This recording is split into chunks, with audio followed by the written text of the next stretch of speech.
Now, when you think of Elite League titles, specifically just league titles altogether, the teams that will probably come into your mind are the Smelfast Giants, who have bought their way to league titles, and I'll tell you why in this video. The Sheffield Steelers, especially. The Nottingham Panthers might come up on your mind, but that's unlikely, isn't it? And you might also say the Coventry Blaze or the Cardiff Devils. But what if I was to say that the Guildford Flames were once in a title race and they nearly won the league? Well, this is exactly what happened in 2023. Now, the Guildford Flames joined the Elite League in September 2017. The Leisure Centre, the Wave Machine, it's all there. Now, Guildford are, in my own opinion, a mid-table Elite League team. They're like Crystal Palace in the Premier League. You expect them to come in the same spot, or near the same spot, every single season. And it seems that since Guildford have joined, they've only gone through one coach, where all the other Elite League teams have gone through loads. But Guildford Flames are actually starting to establish themselves as an Elite League side. In fact, they probably already have. They have been in 2 Challenge Cup finals, which they have lost.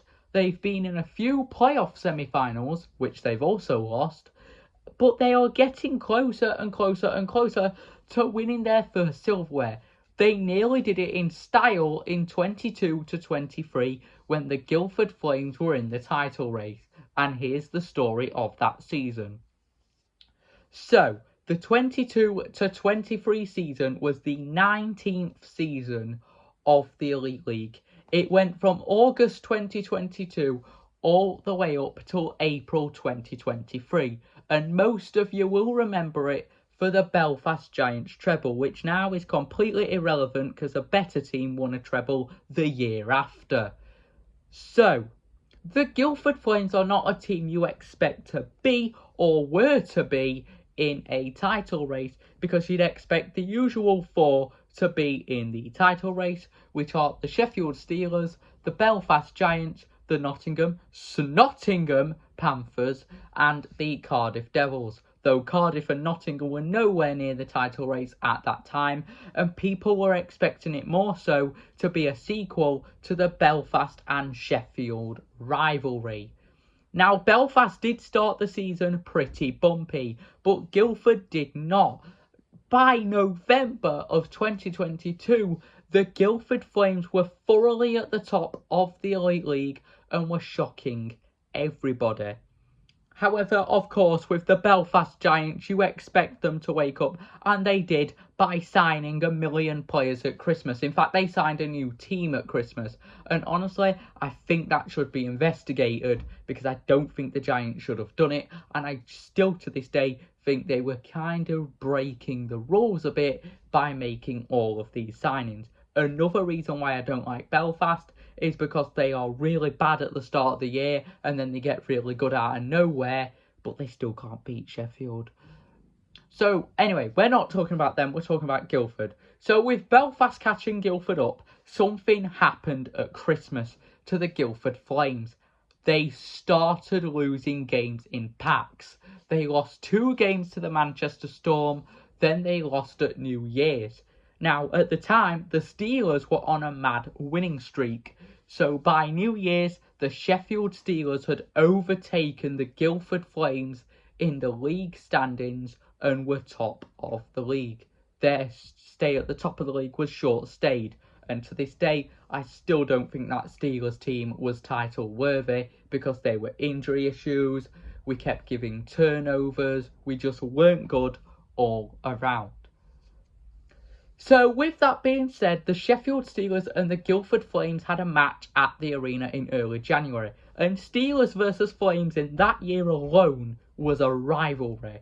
The Steelers won all of their games in Guildford and the Guildford Flames won all of their games in Sheffield. And these games would go right down to the wire. Obviously, Guildford won in Sheffield and then opened up a massive gap again.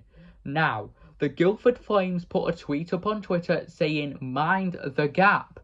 But even my dad at that time was saying Guildford aren't going to win the league, they're going to drop off, and drop off is exactly what happened because they just could not lay a glove on the Belfast Giants.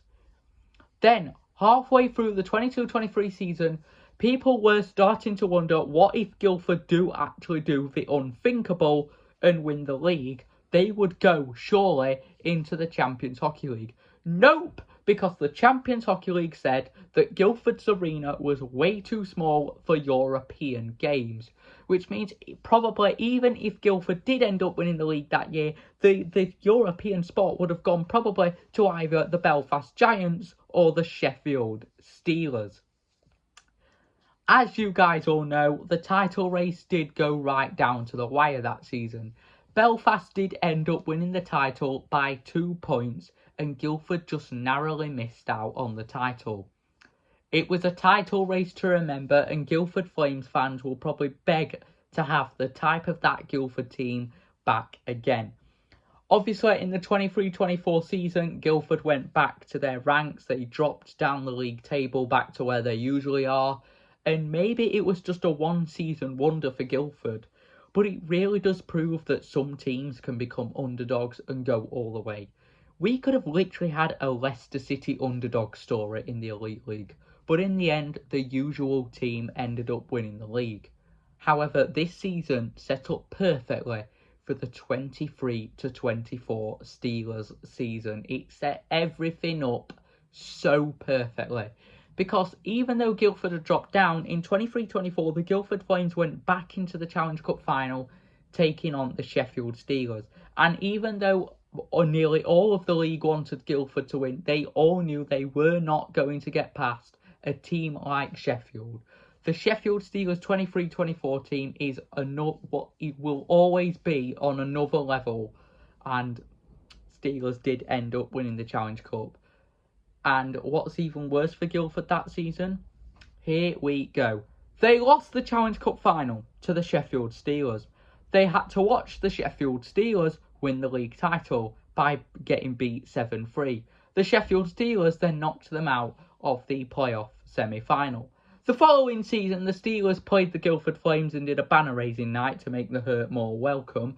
Did Guildford get revenge? No, they got smashed 4-1. So all in all, guys, a title race to remember was certainly 2023. But it will probably come nowhere near to the title race we had last season. Now, in my opinion at the moment, the Sheffield Steelers have one of the best teams in the league for next year. And I think we're truly in track to win the league. And if you want to find out who I think's going to win the league this year, guys, June 1st, 3 p.m.